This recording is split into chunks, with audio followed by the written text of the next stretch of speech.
Joel, as you can see, Mark is unable to join us at this moment. He's still recovering from the incident. But he'll be joining us later, so we'll be commencing our critique without him. Annie? I think the presentation could definitely be improved, but overall, a solid effort. 7 out of 10. Yeah, the toast could have done with a bit longer. One question.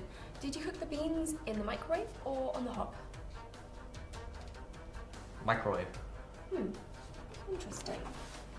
Okay, I think we've seen enough. You can return to the living room now.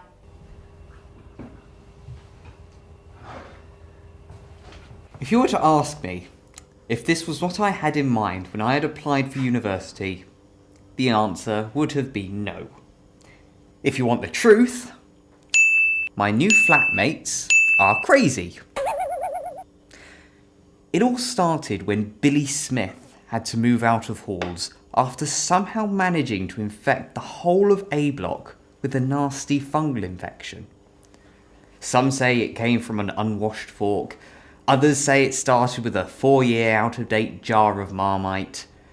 I guess some truths are just not worth knowing. Anyway, after the commotion died down, Flat A needed a new flatmate. And I fitted the bill perfectly. At least, that's what I thought.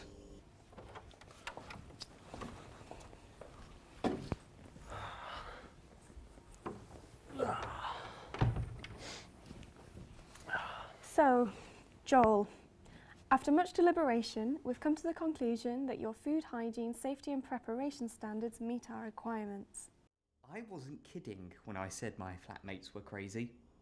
See, in order to prevent any future flat infections, I've been assigned an initiation of sorts to make sure I'm the right candidate for the spare room.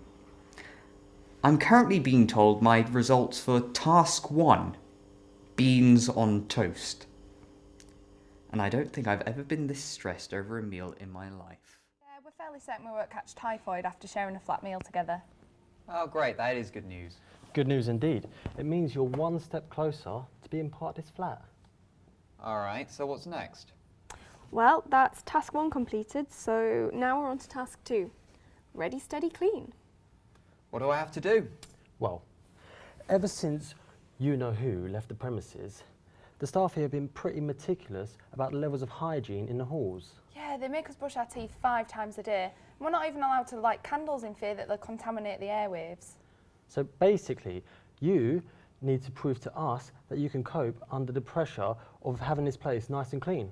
Because we are going to give you a little test to prove that. Sounds easy enough, right? Guess I'll find out. Okay, Joel. We're going to explain a series of situations, some of which you might come across as a student here. And we're going to take down all of your solutions and we're going to make sure they are properly noted just to see how your problem solving skills are. Are you ready for this? So, here's scenario 1. The kitchen counter is stacked with piles of dirty dishes and cutlery. You can't even use the hob, do you? A, wash the plates and take a load off the cleaner. She's probably had a hard enough day as it is. B, throw the plates in the bin. Who has time to wash up plates when you could just go buy new ones from Tesco? Or C, take one look at the mess and forget about the elaborate spaghetti bolognese you plan to make from scratch and just opt for drinking spaghetti hoops straight from the can instead. Who needs cutlery, right? A? Question 2. You walk into the kitchen to see the bins overflowing. The bag of oranges that you bought last month but forgot to eat have already liquefied and are slowly seeping out through the crack in the bottom of the bin. Do you A, walk away and leave it for someone else to deal with? B, empty them to prevent another rat infestation? Or C, throw the bin out of the window? No one will ever know it was you. B? Okay. Final scenario. The kitchen sink has been blocked for over 3 weeks now. What used to be water has turned into what can only be described as toxic.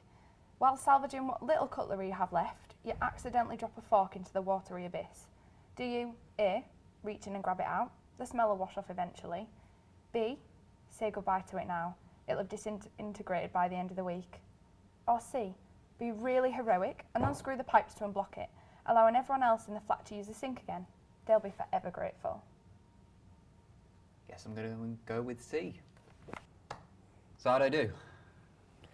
You got all 3 answers correct. Ah, that's great. Well done. Great. I'll get my stuff in. No, not just yet. You've still got one more task to do. All right, so what do I need to do this time? Oh, don't tell me it's more cooking. No, far from it.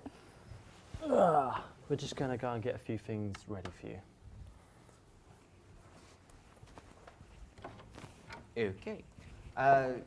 Seeing as I'm now highly proficient at cleaning, do you want me to take these bags out? Oh, that's not rubbish. It's actually an improvised beanbag. See? Comfy. Huh. That's the rubbish. Yeah. Annie, Oh, yeah. Make yourself comfortable. Good luck.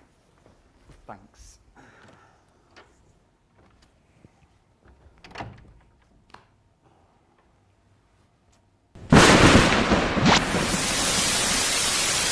Hello, Joel. Do you want to play a game? Victoria? Are you prepared to push your limits? Are you prepared to go where no student has gone before? I think at this point I'm pretty much ready for anything. Then your final mission is simple. Find the key that unlocks your new room. If you find it, it's yours to keep and you can move in. But if you do not, you will be forced to leave the flat forever. You have 2 minutes.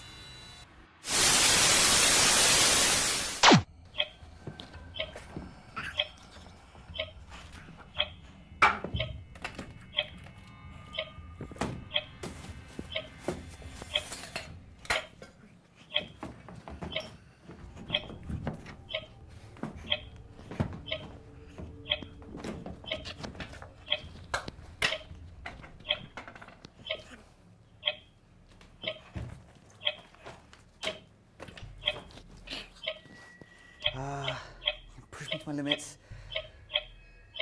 Go where no student has ever gone before. Kitchen sink!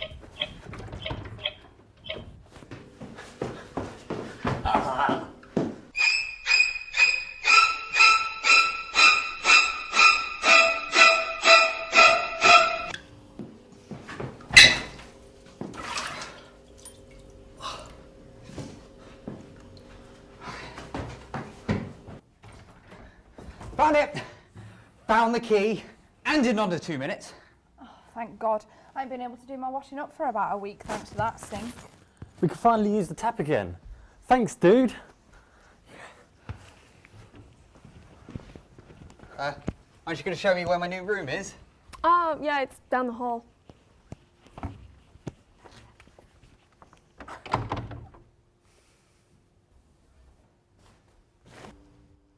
You'd better not have broken that. It's our last bin bag.